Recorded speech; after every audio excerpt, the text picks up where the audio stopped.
pertama, kalau kita mau belajar jadi sufi, rukun yang pertama apa? Tahridut tauhid.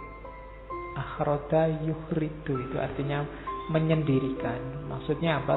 Tahridut tauhid itu ya satu-satunya landasan, satu-satunya dasar dan tujuan bertasawuf itu tauhid.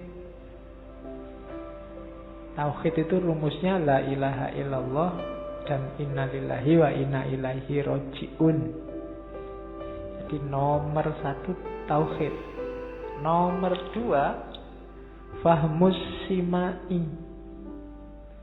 Fahmus simai itu faham cara mendengarkan, mau mendengarkan petunjuk dan bimbingan dari orang yang ngerti, syekh, mursyid, guru.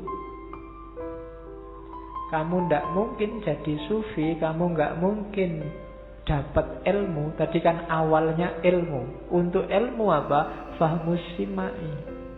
Ngerti cara mendengarkan dan mau mendengarkan. Hari ini banyak orang yang tidak mau mendengarkan atau tidak bisa mendengarkan. Kenapa tidak bisa mendengarkan? Karena telinga dan kepalanya sudah penuh. Apapun saja masuk, mental. Dia sudah menutup telinganya, menutup akalnya. Sudah selesai. Dia merasa, ya ini yang paling benar. Sudah finish. Nah itu berarti apa? Dia harus belajar fahmus simai, cara mendengar. Jadi kalau kalian punya teman pendiam, tapi dia punya fahmus simai yang bagus, biasanya dia yang paling pintar dibandingkan yang cerewet. Ya, hati-hati dengan orang cerewet dan jangan jadi cerewet. Orang cerewet itu banyak omong, yang paling banyak omong mesti yang paling banyak salah. Dan biasanya sedikit atau banyak rahasia dirinya juga diketahui orang lain. Tapi orang yang pendiam itu dia ngerti rahasia semua teman-temannya, tapi temannya nggak ada yang tahu dia kayak gimana. Itu kalau perang kayak filosofinya Sun Tzu itu mesti menang. Karena ngerti kelemahan musuhnya, sementara musuhnya nggak tahu kelemahannya dia apa. Itu ilmunya apa? Fahmus simai. Pinterlah mendengarkan. Yang hari ini ngaji dapat paling banyak, itu yang paling pinter mendengarkan, bukan yang pinter ngomong. Yang pinter mendengarkan dapatnya lebih banyak. Dan jangan salah, sebagaimana kamu latihan baca, kamu juga harus latihan mendengarkan. Kenapa kalau ada dosen filsafat menjelaskan kamu tidak paham-paham? Jangan salahkan dosennya, karena kadang-kadang kamu juga teknik mendengarkannya nggak bagus. Mendengarkan juga ada teorinya, jangan salah, nggak cuma membaca. Oke, bahkan nanti sampai ke level simbolik. Jangan salah, simbol itu nggak cuma membaca simbol, tapi juga mendengarkan simbol. Kan banyak simbol yang dari suara. Kalau ada orang oh itu kan kamu juga harus bisa membaca. Ini maksudnya dehem apa ini? Kamu lewat, ada lawan jenis lewat, kok cakep terus itu kan juga isyarat. Kamu ceramah sudah 2 jam nggak selesai-selesai, jamaahmu sudah dehem semua. Sana dehem, sini dehem, situ dehem. Oh itu kalau kamu nggak peka simbol, itu kamu nggak peduli sudah. Ceramah terus, ngomong terus. Jamaahnya sudah demonstratif, angop di depanmu. Wah, kamu ya santai aja, pokoknya ngomong terus. Nah itu berarti tidak peka simbol. Wong sudah ngantuk semua sudah dehem. Ya. Oke, kadang-kadang khutbah Jumat, jamaah sudah jam 12:30 lebih masih ngomong terus, jamaahnya sudah kelesat. Ini tidak selesai. Zaman saya dulu kuliah S1 filsafat, ada teman saya yang khutbah Jumat diinterupsi. Ya. Di IAIN zaman dulu ada 1-2 dosen yang kalau khutbah panjang sampai jam 1 kurang 1/4. Akhirnya kebetulan duduknya sebelahku karena orang filsafat itu aneh-aneh. Diinterupsi, angkat tangan, interupsi khotibmu. Kendel. Sambil duduk, ini jamnya sudah jam 1 kurang 1/4. Jamaahnya punya kepentingan macam-macam ini. Dan khotibnya wedi terus ditutup. Ya mungkin kaget dia, lagi enak-enak khutbah diinterupsi. Ya, jadi kalau kalian nggak berani mesti, tapi dia berani dan jasanya besar itu. Yang lain kan gelisah, sekarang tenang semua, khutbahnya ditutup. Jadi ini aja dipraktekin. Oke, terus yang ketiga, husnul isra. Harus baik dengan sesama. Itu bahasanya situ, memperbaiki silaturahim dalam pergaulan. Mu'asyarah. Tidak mungkin kamu jadi sufi kalau masyarakatmu gelisah oleh kehadiranmu, oleh perilakumu, oleh kata-katamu. Harus husnul mu'asyarah, husnul isra. Saya lupa ada hadis yang bunyinya, apa sih silaturahim itu? Silaturahim itu idkhalus surur fi qalbil ikhwan. Enggak sekedar saling ketemu, tapi juga apa? Memasukkan kegembiraan, bikin temanmu senang. Itulah hakikat silaturahim. Ya ketemu sih ketemu, tapi ketemu dalam rangka caci maki, dalam rangka marah-marahan, itu bukan silaturahim. Kedatanganmu tidak bikin aku gembira, malah sumpek. Nah itu bukan silaturahim. Ya kan, orang nagih utang misalnya, itu kan begitu datang, wah itu tidak bisa. Ini yang pertama silaturahim itu mesti basa-basi, karena intinya nagih hutang. Jadi silaturahim itu idkhalus surur. Kehadiranmu bikin orang senang.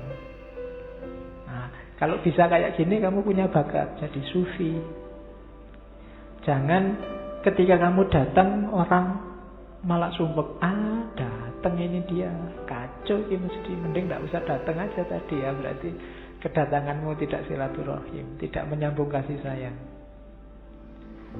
Atau kamu datang apa enggak ada yang peduli, cuek. Itu datang loh, alah biasa aja, enggak nambah apa-apa juga, enggak ngurangi apa-apa, enggak bikin gembira juga, enggak bikin sumpek, netral aja. Wujuduhu ka'adamihi, itu juga tidak bagus. Yang bagus itu idkhalus surur fi qalbil ikhwan. Jadi kedatanganmu bikin orang senang. Dan pasti bukan demo, karena kalau demo itu kehadiranmu tidak bikin orang senang, bikin orang khawatir. Jadi jangan bilang demo itu atas nama silaturahim. Mau demo Pak, silaturahim ini Pak, saya ketemu orang lain kan silaturahim. Tidak sekedar ketemu. Ketemu yang silaturahim itu yang idkhalus surur, bikin orang gembira, bikin suasana gembira. Itu yang ketiga. Yang keempat, isarul isar. Mendahulukan kepentingan orang lain, tidak egois, tidak menang-menangan, tidak gembira di atas sumpeknya orang lain. Dia susah sedikit tidak apa-apa, ruwet sedikit tidak apa-apa, asal saudara-saudaranya gembira. Itu isarul isar. Kalau kalian punya mental kayak gini, ada bakat jadi sufi. Tapi kalau tiap hari kamu bikin kacau balau dunia, bikin sumpek orang lain, bikin tidak jelas segalanya, tidak isarul isar. Terus ini yang harus dibaca agak dalam, tarkul ikhtiar. Tarkul ikhtiar itu bukan berarti tidak berusaha, tapi tidak mengandalkan usaha, hasil diserahkan pada Allah. Jadi tidak bersandar pada ikhtiar sendiri, karena kita ini tidak punya daya, tidak punya kuasa. Yang punya daya dan kuasa hanya Allah. Lakukan saja paling maksimal yang kita bisa, hasilnya serahkan pada Allah. Jangan mengeluh, oh saya sudah kayak gini tapi hasilnya gini, berarti kita iktimat pada ikhtiar. Enggak, jangan iktimat pada ikhtiar. Saya sudah belajar loh Pak siang malam, nilainya kok masih jelek. Enggak, nilaimu enggak ada hubungannya sama belajar. Jangan iktimat pada ikhtiar. Saya sudah berniat baik, berusaha baik, kok masih disalahpahami, Pak? Biar aja, tetap jadi orang baik, karena amalmu tidak bisa jadi sandaran. Yang bisa disandari cuma Allah. Sekarang banyak orang kecewa, banyak orang galau, banyak orang mengeluh karena dia bersandar pada amalnya, bersandar pada ikhtiarnya. Ketika ikhtiar itu gagal, dia mengeluh. Enggak, serahkan hasilnya pada Allah. Itu makna tarkul ikhtiar. Jadi kalau kamu sudah bekerja, berusaha tanpa mikir nanti imbalannya apa, kamu sudah masuk ke level ini. Tapi kalau masih hitung-hitungan, harusnya aku kerja sekian, hasilnya sekian, dapatnya sekian, nah itu berarti masih belum tarkul ikhtiar. Terus suratul wujud. Suratul wujud ini ya kepandaian membaca wijdan. Wijdan itu intuisi, suara hati. Orang-orang kalau ingin masuk ke level suratul wijdan ini, kalau pakai Ghazali syaratnya satu, hatinya harus bersih. Banyak orang bilang, tanyakan hatimu. Cuma sebelum kamu tanya pada hatimu, pastikan dulu hatimu bersih. Kalau hatimu rusuh, mbok kamu tanya pada hatimu, hasilnya ya tetap rusuh. Kalau hatimu kotor, ya kalau kamu tanya, jawabannya juga kotor. Maka ya benar memang tanyakan hatimu, tapi pastikan dulu hatimu jernih. Sehingga kamu bisa suratul wujud, bisa mendengarkan suara hati. Batinmu jernih. Tapi kalau masih banyak dosa, katanya Ghazali kan, dosa 1, kotoran 1. Dosa 2, kotoran 2. Semakin banyak dosa, ya semakin gelap. Dosanya nggak dibersih-bersihkan, karaten di situ. Kalau sudah karaten, membersihkannya susah. Karena dia kalau bahasa filsafatnya jadi habit. Jadi kebiasaan. Kalau sudah biasa marah-marah, ndak marah itu ndak enak. Ngomong biasa aja rasanya kayak marah. Kenapa? Habitnya begitu. Kalau sudah dibiasakan suudzon, mikir benar itu lahirnya juga suudzon. Kenapa? Karena memang kotorannya, kotoran suudzonnya banyak di batinnya. Ketika minta fatwa ke hatinya, keluarnya juga suudzon. Jadi fatwa hatinya juga fatwa tentang suudzon. Maka suratul wujudnya tidak jalan. Jadi bersihkan dulu batinnya, baru bisa mendengarkan suara hati. Suara hati tidak akan menipu, ya. Dia pasti jujur. Kalau isinya jelek, keluarnya juga jelek. Kalau isinya bagus, keluarnya bagus. Dan nggak ada yang bilang kalau sudah tanya ke hati terus hasilnya mesti apik. Nggak ada yang bilang begitu. Oke, jadi bersihkan dulu hatimu. Kalau hatimu belum bersih, ya sementara pakai akalnya dulu. Kalau akalnya juga nggak bersih, ya kamu cari guru yang bisa membersihkan. Cari mursyid, cari ustadz yang bisa kamu mintai fatwa. Ya, fatwa untuk dirimu aja. Ya pasti bukan MUI, karena MUI nggak mungkin ngeluarin fatwa untuk kamu sendirian. Ya. Oke, terus al-kahfu anil khawatir. Ini agak kelanjutannya tadi. Jadi al-kahfu kayak al-kahfi itu gua pelindung. Jadi, terlindung dari khawatir, tidak mudah tertipu oleh khawatir, lintasan-lintasan hati yang keliru. Dia bisa membedakan. Batin kita kalau tidak bersih itu kan kadang-kadang yang jelek dibunyikan benar. Biasa anak muda, kayak gitu dikit tidak apa-apa lah. Nanti tobat kalau sudah tua, itu khawatir namanya. Orang yang bisa terjaga dari kayak gini, tidak mudah ketipu oleh khawatir-khawatir yang tidak jelas, itu dia punya karakter sufi. Jadi al-kahfu anil khawatir. Kita kan sering menjustifikasi yang keliru jadi benar. Karena kecenderungan hati kita. Kita tahu teman kita salah, tapi karena teman, ya harus dibela jadi benar dan dicari-cariin dalil. Itu khawatir. Jadi suara-suara jelek dalam diri. Kan kalau film kartun itu biasanya kan ada ilustrasinya. Yang sini bisi bagus, putih, sini bisi jelek, hitam, terus tawuran di situ. Itu khawatir. Orang yang bisa menguasai bisikan-bisikan ini bisa selalu, oh ini dari Allah, oh ini bisikan jelek dari setan. Kayak ceritanya Syekh Abdul Qadir Jailani itu kan. Sedang asik-asiknya sholat malam, ibadah, tiba-tiba ada suara, hei Abdul Qadir Jailani, engkau sudah wali yang paling tinggi, maka sekarang tidak usah capek-capek lagi sholat, tidak usah capek-capek lagi ibadah. Ya karena yang digoda Syekh Abdul Qadir Jailani, ya dia bisa langsung bantah, wahai setan, pergilah. Tidak mungkin Allah nyuruh kayak gitu. Saya nggak bayangkan kalau kalian lagi sholat berdoa terus ada suara, kamu kekasihku sekarang, tidak perlu lagi guys. Oke ya, jadi kafu anil khawatir. Kemudian kasrotus safar, banyak piknik. Ya, ini zaman dulu karena Syekh Yusuf sendiri kan dia melanglang buana kemana-mana.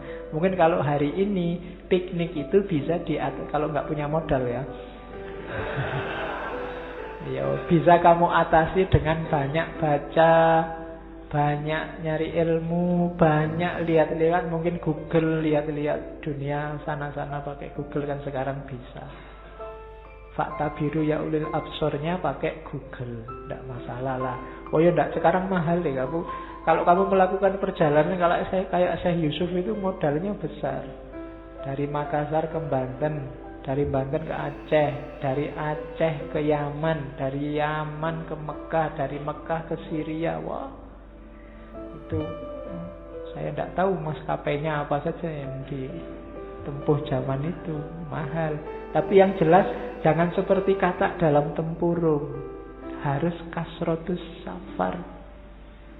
Kasrotus safar itu manfaatnya banyak. Kamu jadi ngerti bahwa ternyata saya itu kecil, ternyata banyak orang lebih pintar dari aku, ternyata banyak ilmu-ilmu baru yang aku tidak tahu.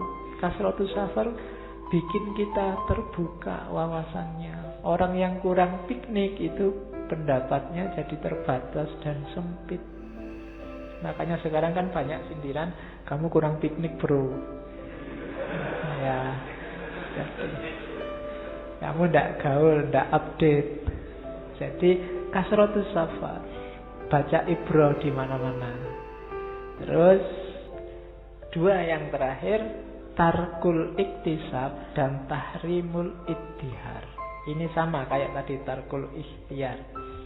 Jadi kalau tarkul iktisab itu tidak bersandar pada amaliyah lahir, sementara tahrimul ittihar itu amaliyah batin.